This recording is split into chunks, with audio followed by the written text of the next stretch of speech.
वक्ता है अमित भाई, जो संविधान और सामाजिक आंदोलन के विषय पर बात रखेंगे।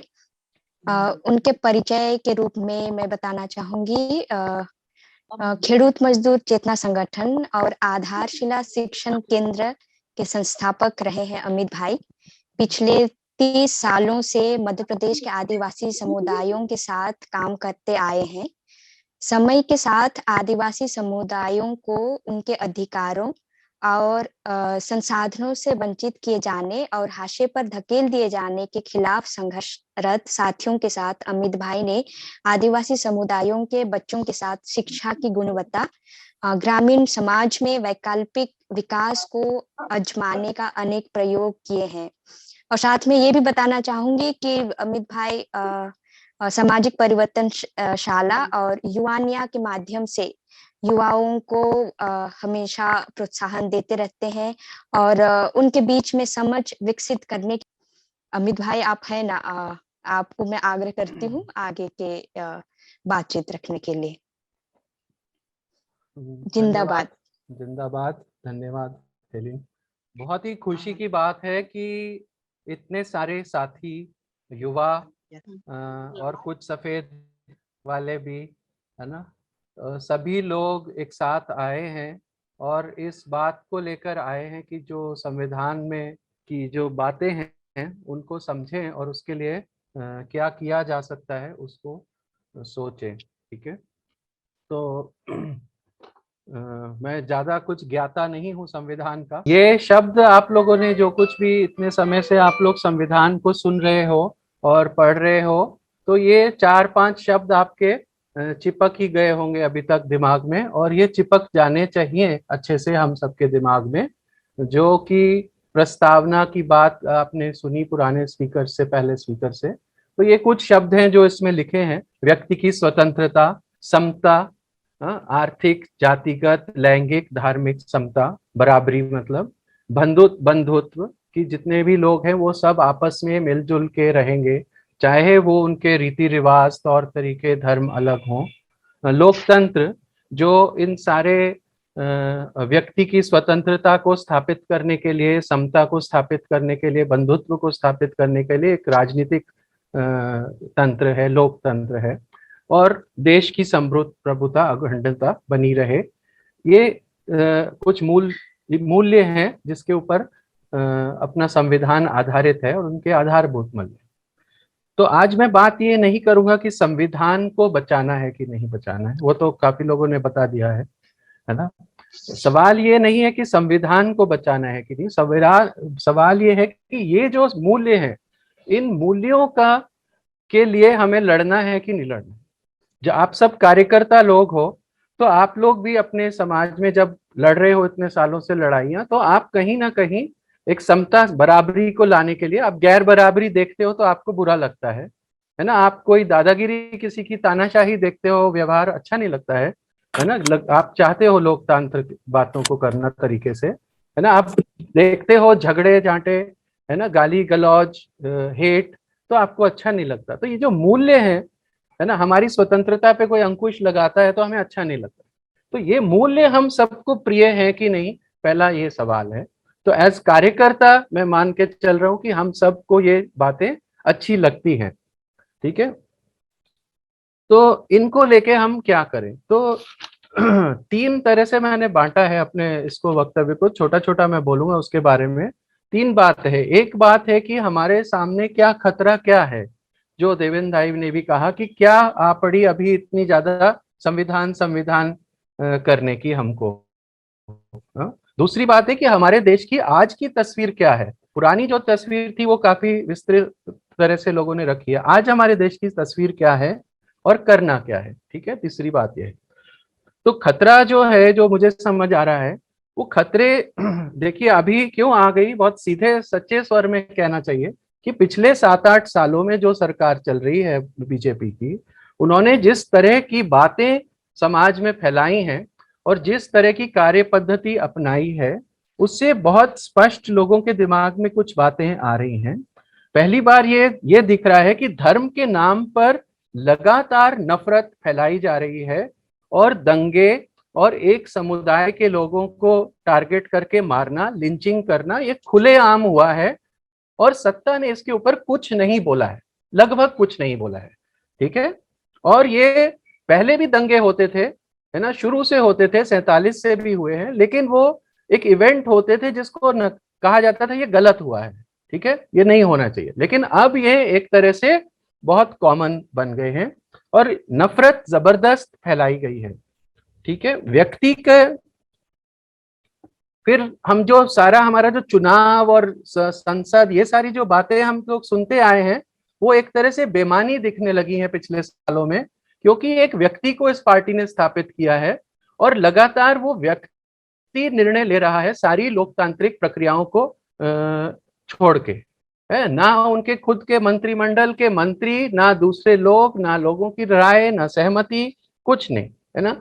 तो और पूरे मीडिया और हर तंत्र ने एक व्यक्ति को स्थापित किया है ना, जो बताया जा रहा है कि राजा अब नहीं है, अब लोकतंत्र है। ठीक है, राजे के राजवाड़े चले गए, लेकिन अब फिर से एक व्यक्ति को राजा के तरीके से स्थापित किया जा रहा है। ठीक है, दूसरी बात है कि जो खुलकर कहने की बात है संविधान में कि हमारी जो स्वतंत्रता की बात है, वो लगातार आप देख रहे हैं कि अब आप व्हाट्सएप पे या फेसबुक पे भी कोई कमेंट करने के पहले सोचेंगे कि भाई कहीं आपको देशद्रोह का कानून ना लगा जाए।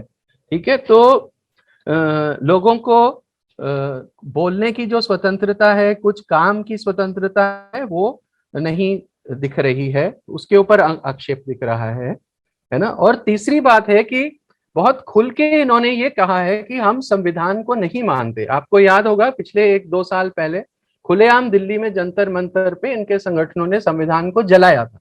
ठीक है, इनका, और इन्होंने ये कह रहे हैं कि हम एक हिंदू राष्ट्र स्थापित करना चाहते हैं। ठीक है, जो बिल्कुल ही इस संविधान की और हमारा अब तक जो देश चलाने का तरीका है उससे विपरीत है, गलत, अलग है ये पूरा। ठीक है, लेकिन ये खुल के कह रहे हैं।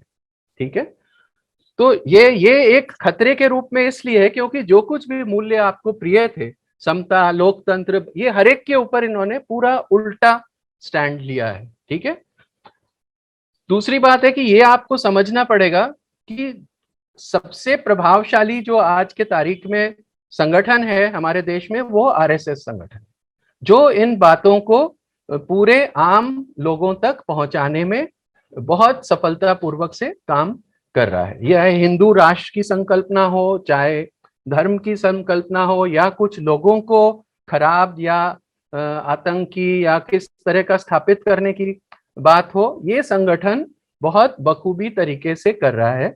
और पिछले 100 साल से, जो लगभग 100 साल से इन्होंने जो काम किया है, उससे जो जड़ें इन्होंने फैलाई हैं, और जिस तरह से समाज में सरकार की अलग अलग व्यवस्थाओं में, जुडिशरी, पुलिस, आर्मी, इस हर संस्थाओं में जिस तरह से इन्होंने घुसपैठ की है, वो मेरे ख्याल से आज तक के इतिहास में अप्रासंगिक है। ठीक है, तो ये एक बहुत मजबूत संगठन है, बहुत संगठित संगठन है, बहुत फोकस्ड संगठन है, जिससे हम लड़ने की बात कह रहे हैं, है ना। ये लोग हैं जो ये सारी गंद फैलाने वाले काम कर रहे हैं, जो कह रहे हैं कि नहीं, समता की जरूरत नहीं है ना, जाति व्यवस्था, वर्ण व्यवस्था अच्छी चीजें थी, है ना, धर्म केवल हिंदू ही होगा, ठीक है, और कोई नहीं यहाँ चलेगा, लोकतंत्र बकवास है ना, कुछ लोगों को ही अपने हाथ में सब कुछ लेना पड़ता है। ये सारी वो बातें कर रहे हैं और खुल के कर रहे हैं और लोगों को ये कर रहे हैं। तो ये एक बड़ा खतरा पिछले कुछ सालों में आया। कांग्रेस के समय में भी ये सब होता रहा, उस समय भी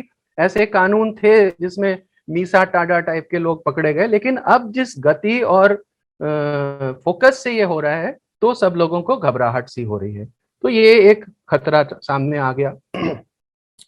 अब देश की यदि तस्वीर हम देखें तो आपको मालूम ही है कि क्या स्थिति है ना। ये बाईं वाली तस्वीर या अभी ताजा एक राजस्थान की भील महिला की तस्वीर है।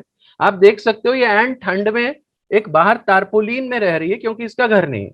ठीक है, इसके पास खाने को नहीं है, इसके पास कोई रोजगार नहीं है, इसकी 2 बेटियां विधवा हैं जिनके पास भी कोई इनकम का स्रोत नहीं है। ठीक है, ये गाजर और खरबूजे और कंबल अभी वो सुमन जी ने जाके इनको कुछ दिन पहले दे दिए, तो ये जी रही है। ठीक है, इनको पेंशन मिलती है, लेकिन वो कोई और इनका भतीजा भांजा निकाल लेता है। ठीक है, ये दूसरा चित्र दाहिनी तरफ का, ये बिहार के नालंदा जिले का है। ये भी पिछले 15 दिन पुरानी तस्वीर है।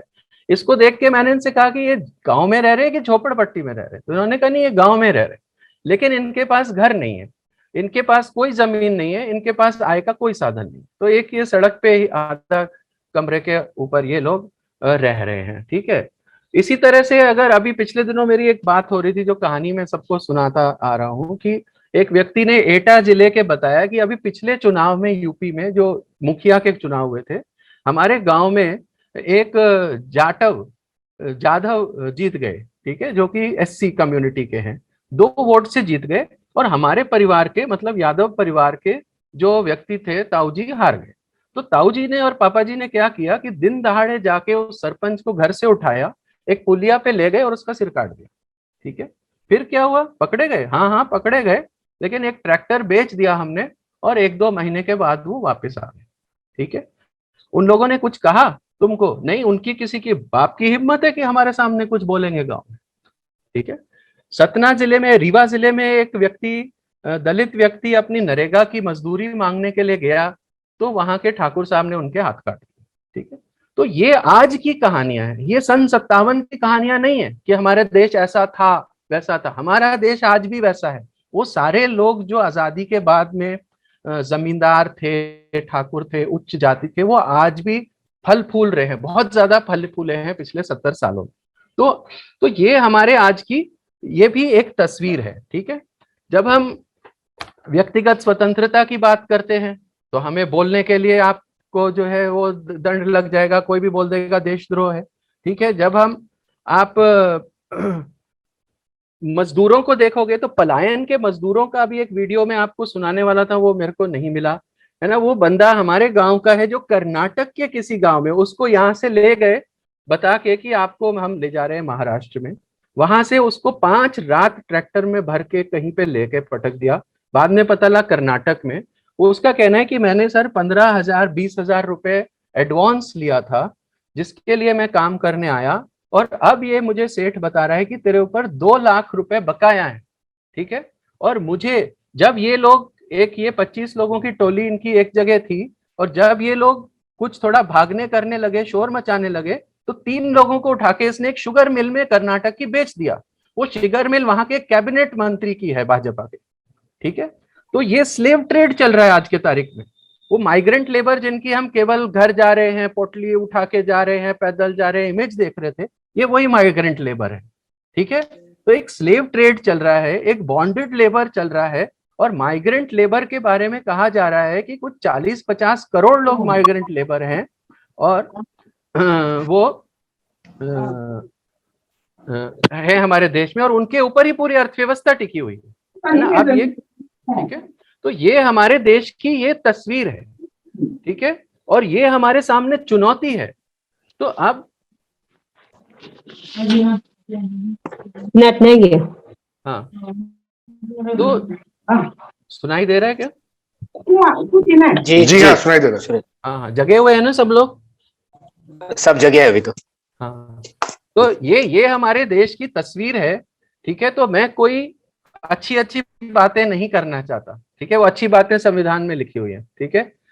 और आप लोग भी अपने आसपास देखोगे तो आप पाओगे कि आपके वहां भी जातिवाद जिंदा है। आपके यहाँ आज भी लड़कियों को घर से निकलना है तो वो उनको अपने माँ बाप से झगड़े करने हैं। जो युवा, हमारे देश युवा देश है बता रहे हैं, बताते बताते नहीं थकते सारे पार्टी और हम लोग भी। तो युवा कर क्या रहे हैं, है ना। केवल SC/ST के 10% युवा कॉलेज तक पहुंच पा रहे हैं। पूरे देश में 25 से 27% पहुंच रहे हैं, और घटिया शिक्षा में है वो पूरे के पूरे। हाँ, बच्चे हैं जिनकी शिक्षा का पूरा बैंड बजा हुआ है। गांव के स्कूलों में कुछ पढ़ाई नहीं हो रही, 9वीं में जाके भी वो अनपढ़ टाइप के हैं। तो ये हमारे युवा हैं, बेरोजगार हैं, उनको कोई काम नहीं है ना, भटक रहे हैं इधर से उधर में। वो हर वक्त कोई ना कोई परीक्षा देते जा रहे हैं। हर समय आप किसी भी इलाके में देश में चले जाओ, सबसे ज्यादा कमा रहा है ऑनलाइन कंप्यूटर वाला, जो इन युवाओं के फॉर्म भरते जा रहा है, और हर चीज का फॉर्म भर रहे हैं, कांस्टेबल का फॉर्म, फलाने का फॉर्म, टीचर का फॉर्म, जो परीक्षाएं हो ही नहीं रही हैं। तो युवा जो है वो क्या उसकी ताकत का क्या, उसके क्या सपने? आपने बोल दिया स्वतंत्र है आपके सपनों के लिए, क्या स्वतंत्र है, क्या सपने देखेगा वो, है ना। तो ये एक बहुत ही खराब हमारा स्थिति हमारे देश में है। ठीक है, तो अब सवाल उठता है कि इस सब में करना क्या है। केवल हम संविधान को एक रूटीन की तरह से आप जाके आपने 10 लोगों को बताया जी संविधान में ये लिखा है, संविधान में वो लिखा है, वो तो मुझे नहीं लगता उससे कुछ होने वाला है। ठीक है, तो हमें ये तय करना पड़ेगा, हमें एक समूह के तरह भी मुझे लग रहा है तय करना चाहिए, और हमें ये सबको तय करना पड़ेगा कि क्या हम इन मूल्यों के प्रति सीरियस हैं, क्या वास्तव में हम समता उसी तरह चाहते हैं जैसे हम अपनी नेवाड़ के जंगल के जमीन का पट्टा चाहते हैं, क्या वो हमारे अंदर उतनी गर्मी है उसको लेने के लिए। हाँ, ये जब तक आप तय नहीं करोगे, ये जब तक आपके गांव वाले और सारे लोग नहीं तय करेंगे, तब तक ना समता आने वाली है, ना ये जाति खत्म आने वाली है, ना लिंग भेद खत्म होगा। ठीक है, हम सोचेंगे कि हम जंगल के पट्टे के फॉर्म भरते रहेंगे और समता आ जाएगी, नहीं आने वाली है। ठीक है, आप सोचोगे कि हम राइट टू फूड करेंगे, हम राइट टू राशन करेंगे, हम आंगनवाड़ी चला देंगे, वो सब ठीक है, वो सब ऐसी चीजें हैं कि वो आईसीयू में मेरी माँ अभी भर्ती है, आईसीयू स्थिति वाली चीजें हैं कि देश एक आईसीयू की स्थिति में लोग हैं, उसमें आपने किसी को 4.25 रुपए का बच्चे को दलिया दे दिया, ये सबसे समता फमता नहीं आने वाला। तो अगर हमको तय करना है आज के तारीख में, ये क्योंकि पहला आपका ये उद्घाटन है, तो हमें तय करना है कि हम वास्तव में जब हम किसी को जलील होते देखते हैं, चाहे वो मुसलमान हो, चाहे ईसाई हो, चाहे वो जाति का हो, तो क्या हमारा खून खौलता है कि नहीं खौलता। अगर खौलता है तो हम कुछ करने के लिए अपना कदम अपने आप हमारे दिल में से निकलेगा, फिर हमें कोई स्कीमों की जरूरत नहीं होगी। अगर नहीं खौलता तो एक मुद्दा नहीं है ये समता। हाँ, ये जाति का भेद, ये लूटपाट, ये शोषण जो सदियों से चला आ रहा है, अरविंद भाई ने कहा हजारों सालों का इतिहास है, वो यही इतिहास है, गरीबों की लूट का इतिहास है, जिससे आज कुछ लोग पूंजीपति बन गए हैं। ठीक है, तो अगर आपका खून नहीं खौलता इन सब बातों से, तो ये सब कुछ नहीं होने वाला, और 50 साल 100 साल ये संविधान लिखा रहेगा, चला जाएगा, आ जाएगा, कुछ हो जाएगा, है ना। लेकिन तो ये बात हम सबको एज कार्यकर्ता तय करनी है, तो ही कुछ अगला कदम हो सकता है। ठीक है, तो करना क्या है उसमें मेरा अभी एक बात जो मुझे बहुत जरूरी हर समय से लगी और बाद के दौर में और लगी, वो ये है कि देखिए कोई भी लड़ाई की बुनियाद एक विचार होता है। ठीक है, जिसके ऊपर आपका संघर्ष खड़ा होता है। अगर आपके विचार में आपने ये विचार फैलाया है समता, लोकतंत्र, लोगों को ये आम सहमति बन गई है उनके मन में कि हाँ जी लोकतंत्र अच्छी चीज है, तब वो लोकतंत्र के लिए लड़ेंगे। अब आज की स्थिति आपके इलाके में क्या है पता नहीं है, मेरे इलाके में यह है कि अगर मैं एक आम रिक्शा वाले से बात करता हूं, वो कहता है सर जी राजाई का राज अच्छा था, ये तो बकवास है लोकतंत्र, है ना, साला कोई चोरी करता था हाथ काट। तो आम जनमानस क्या है, क्या जनमानस व्यक्ति पूजक है अगर, तो वो लोकतंत्र नहीं मानेगा। तो आपका काम है कि उस जनमानस को कैसे व्यक्ति पूजा से लोकतंत्र में लाएंगे। ठीक है, आपके समाज में लोकतंत्र नहीं है, आपके घर में लोकतंत्र नहीं है। आपको याद है जिसने भी शिविर किए हैं एसएससी के, किसकी चलती है, हम लोग सबसे पहला काम करते हैं, किसकी चलती है, घर में बाप की चलती है, दादाजी की चलती है ना, गांव में मुखिया जी की चलती है ना, समाज में किसी पैसे वाले की चलती है। ठीक है, तो यहाँ लोकतंत्र नहीं है, बच्चा पैदा होने से कभी लोकतंत्र नहीं का अनुभव नहीं करता। तो हमारा काम है इस कार्यकर्ता की इस लोकतंत्र को हमारे काम में, हमारी कार्य पद्धति में, हमारे रोज के व्यवहार में शामिल करें। ठीक है, और लोगों को ये अनुभव दे कि लोकतंत्र बेहतर है। देखो किसी एक के चलने से, सरपंच की एक अकेले की चलने से अच्छा है कि हम 10 लोग मिल के बात को करें। ठीक है, तो ये अनुभव लोगों को देना जरूरी है, आपका काम है। ठीक है, ये जितनी भी बातें लिखी है ना, आप लोगों से पूछो वो नहीं मानते। आप बोलते हो जी समता होनी चाहिए, लोग कहते हैं नहीं जी सारे ही बराबर हो जाएंगे तो कैसे काम चलेगा, ऊंच नीच थोड़ी बहुत तो होनी चाहिए, व्यवहार ठीक होना चाहिए, है ना, जाति तो रहनी चाहिए, व्यवहार गलत नहीं होना चाहिए। ठीक है, तो लोग ये सारी बातें नहीं मानते हैं। हमारे देश का प्रॉब्लम ये है, जो अंबेडकर के बारे में आप लोगों ने बोला, तो उनका भी कहना यही था कि भाई समाज में जब तक ये सब चीजें नहीं स्थापित होंगी, ये मूल्य समाज में स्थापित नहीं होंगे, आप लाखों कागज लिख लो कुछ नहीं होने वाला। ठीक है, और आपका संघर्ष भी तब तक नहीं चलेगा जब तक आप इन मूल्यों को समाज में स्थापित करने का कुछ काम नहीं करोगे। है ना। आप काम करोगे फॉरेस्ट राइट का, आप काम करोगे कोई स्कीम चलाने का, और सोचोगे कि ये मूल्य स्थापित होंगे, तो नहीं होंगे, है ना। मेरा बात आपको ठीक नहीं लग रहा होगा शायद, हाँ, लेकिन मुझे लगता है यही बात है कि अगर आप इन मूल्यों को तवज्जो देना चाहते हैं, तो इन मूल्यों को लेके आप अपने संगठनों में एक कार्यक्रम बनाइए। ठीक है, कि ठीक है, लैंगिक भेदभाव को हटाने के लिए हमारे इलाके में हम क्या करेंगे। हमारी फॉरेस्ट की लड़ाई, हमारी राशन की लड़ाई के साथ साथ लैंगिक भेदभाव या जाति भेदभाव, जो कुछ भी हमारे इलाके में आपको ज्यादा स्ट्रांग लगता है, उसको हटाने के लिए हमारे पास क्या कार्यक्रम है। हाँ, तो ये बात तो मूल्य जब आप स्थापित करते हो, जब कोई विचार आम जन धारणा में स्थापित हो जाता है, तो काम बहुत आसान हो जाता है। आरएसएस ने यही काम किया है पिछले 90 सालों में, कि उन्होंने एक विचार स्थापित कर दिया। आप हर आदमी को आज पूछो, बोलता है हमारा देश पहले महान था। तो पहले महान था का मतलब क्या निकलता है इन रियल टर्म्स? ये निकलता है कि अब हमें ये जो तुम्हारी मॉडर्न वाली बातें हैं ना, वो सारी बकवास है। हाँ, आप अपने लड़ो गांव में कि आपकी बेटी को जाने दो हॉस्टल, वो क्या कहता है, नहीं ये किसी के साथ भग जाएगी, वहां तो ये गलत आदतों में पड़ जाएगी। तो उसका मतलब क्या निकला? उसको आधुनिकता का मतलब यही समझ आ गया, ये गलत आदतों में पड़ जाएगी, वहां वो नहीं होना। तो ये सिस्टम ठीक है कि जैसे ही वो 16 साल की होगी, शादी कर दो उसकी, है ना। अभी हमने इंटरव्यू लिए बहुत सारे, 18 या 21 की जो उम्र बदली शादी की, तो उसके इंटरव्यू में ज्यादातर बड़े लोगों ने क्या कहा, जी हमारा देखिए बहुत बोझ होता है ना, वो लड़की कुछ गलत ना कर जाए, हमारी इज्जत ना चली जाए। ठीक है, तो लोग कहाँ हैं, उनका मानसिकता कहाँ है, आप कहाँ हो, आप क्या लड़ाई लड़ने की बात कर रहे हो, ये बहुत अंतर है इसमें। और ये जब तक, इसीलिए लड़ाइयाँ सारी फेल होती हैं, क्योंकि जो आम लोग हैं उनकी मानसिकता कहीं और है, और आप उनसे कुछ और बात की लड़ाई लड़ रहे हैं। ठीक है, तो रैली में मैं चला जाऊंगा समता जातिवाद के खिलाफ, लेकिन मेरे कुछ तो प्रोग्राम होना चाहिए आपके पास, और लोगों को अंदर ये विचार जितना स्ट्रांगली आप डाल सकोगे, तो आपका काम आगे बढ़ेगा। अगर आप संगठन हो, आपने फॉरेस्ट से शुरू किया, आपने राशन की दुकान से शुरू किया, किसी भी काम से आपने मुद्दे से शुरू किया, मुद्दा तो होगा कोई ना कोई जो लोगों की जिंदगी से जुड़ा होगा, लेकिन अब आपको देखना है कि यार मेरे जो 5 कार्यकर्ता हैं, कम से कम ये उनके दिल में ये आग जल रही है कि नहीं जल रही, कि साला कहीं भी जाति के ऊपर कुछ होगा ना तो हम भिड़ जाएंगे जाकर, है ना, फिर हमारा मुद्दा फुद्दा नहीं है ना। ये हमारी बेसिक वैल्यू है, ये हमारी कोर वैल्यूज है, हम इनके लिए बोलेंगे ही। हमारे इलाके में किसी मुसलमान के साथ बदतमीजी हुई, ईसाई के साथ हुई, हम बोलेंगे ही बोलेंगे। हम नहीं सोचेंगे कि सरकार हमारे लिए क्या सोचेगी, हमारे पे क्या होगा, है ना। तो ये अगर होगा तो ये अभियान सफल होगा।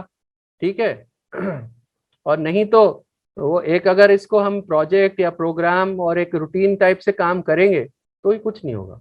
ठीक है, तो मेरे को इस बात की खुशी है कि इतने सारे लोग हैं, और मुझे उम्मीद है कि ये जज्बा हर एक के अंदर होगा कि हम ये जो 4 शब्द लिखे हैं, ये और ये सब जुड़े हुए हैं आपस में। आपका लोकतंत्र हो ही नहीं सकता अगर गैर बराबरी है। ठीक है, तो वो एक अलग कहानी है कि हमारे हाथ में नहीं है कि देश की गैर बराबरी बढ़ती चली जा रही है। ठीक है, हर साल ऑक्सफैम वाले एक रिपोर्ट निकालते हैं, और जब तक गैर बराबरी है लोकतंत्र हो नहीं सकता।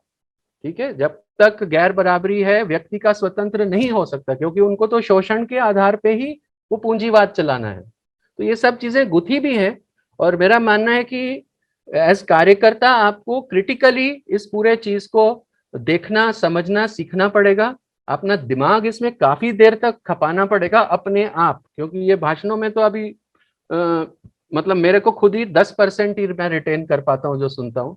तो आप लोग भी, मैं मान के चल रहा हूँ, 10% करेंगे। ठीक है, लेकिन अपने आप इसके बारे में जानना, बहसना, हाँ, पढ़ना और आपस में बहसना कि ये जो लिखा है ये सही है कि गलत है, क्यों सही है क्यों गलत है। ठीक है, तब फिर ये चीज जीवंत होगी, और वो बहसें आपके संगठन के कार्यकर्ताओं के बीच होनी चाहिए, वरिष्ठ कार्यकर्ताओं के साथ।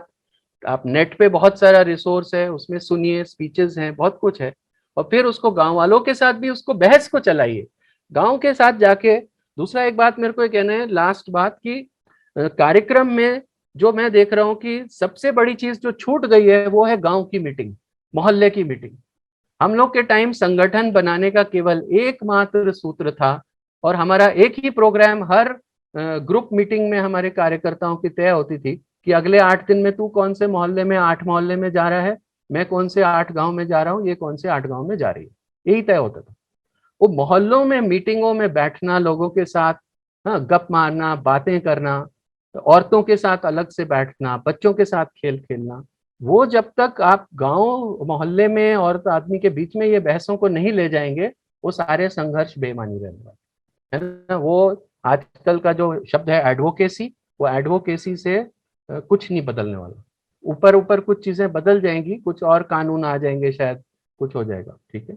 तो ये मेरा ये कहना है कि ये तो जैसे सभी लोगों ने कुछ ना कुछ गाना लाया है, तो मैं भी गा तो नहीं पाऊंगा, लेकिन एक अच्छा गाना हम लोग अपने जमाने में गाते थे, मैं पढ़ देता हूँ, और ये गायक लोग हैं, इसको गाना चाहें तो गा सकते बाद में। दिल ना उम्मीद तो नहीं, नाकाम ही तो है, दिल ना उम्मीद तो नहीं, नाकाम ही तो है, लंबी है गम की शाम मगर शाम ही तो है, ये सफर बहुत है कठिन मगर ना उदास हो मेरे हम सफर, ये सितम की रात है ढलने को, है अंधेरा गम का पिघलने को, जरा देर इसमें लगे अगर, ना उदास हो मेरे हम सफर, नहीं रहने वाली ये मुश्किलें, ये हैं अगले मोड़ पे मंजिलें, मेरी बात का तू यकीन कर, ना उदास हो मेरे हम सफर, कभी ढूंढ लेगा ये कारवां, कभी ढूंढ लेगा ये कारवां, वो नई जमीन नया आसमां, जिसे ढूंढती है तेरी नजर, ना उदास हो मेरे हम सफर, ना उदास हो मेरे हम सफर। शुक्रिया अमित भाई।